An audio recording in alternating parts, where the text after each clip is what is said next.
ചോറിന് പ്രത്യേകിച്ച് കറിയൊന്നും ഇല്ലാത്തപ്പം ഞാൻ ഉണ്ടാക്കിയെടുക്കുന്ന ഒരു അടിപൊളി റെസിപ്പിയാണ് ഉള്ളി മുട്ടച്ചോറ്.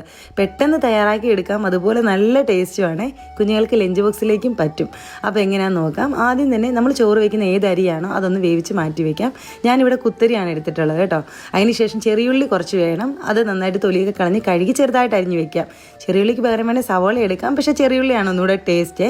ഇനിയിപ്പോൾ ചോറ് നമുക്ക് റെഡിയാക്കി എടുക്കാം. അതിനായിട്ട് പാൻ വെച്ച് വെളിച്ചെണ്ണ ഒഴിച്ച് കടുക് പൊട്ടിച്ചതിന് ശേഷം 2 വറ്റൽമുളക് കട്ട് ചെയ്തിട്ടു, കുറച്ച് കറിവേപ്പില ഇട്ടു, അരിഞ്ഞു വെച്ച ചെറിയുള്ളി ഇട്ട് ഒന്ന് മൂത്ത് വന്നതിന് ശേഷം ഒരു ചെറിയ തക്കാളി നല്ല പഴുത്തത് എടുക്കണം കേട്ടോ. അത് ചെറുതായിട്ട് കട്ട് ചെയ്തിട്ട് കൊടുത്ത് ഒന്ന് വഴണ്ടി വന്നതിന് ശേഷം കുറച്ച് മഞ്ഞൾപ്പൊടി, കുറച്ച് മുളക് പൊടി, കാശ്മീരി ചില്ലിയാണ്, അതുപോലെ കുറച്ച് ഗരം മസാല. ഞാൻ ഗരം മസാലയ്ക്ക് പകരം ബിരിയാണി മസാലയാണ് ഇട്ടേക്കുന്നത് കേട്ടോ.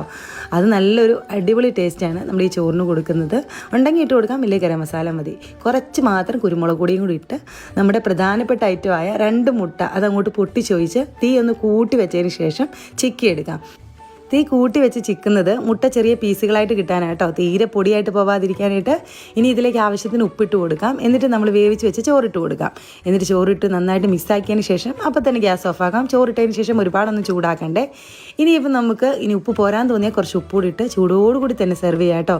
ഞാൻ ലഞ്ച് ബോക്സിലേക്ക് കൊടുത്തു വിടുകയാണ് ചെയ്തത്. കുഞ്ഞുങ്ങൾക്കായതുകൊണ്ട് ഞാൻ പപ്പടവും പൊരിച്ചു വെച്ചു, അതുപോലെ അച്ചാർ മാത്രം മതി ഈ ഒരു ചോറുണ്ണാനായിട്ട്.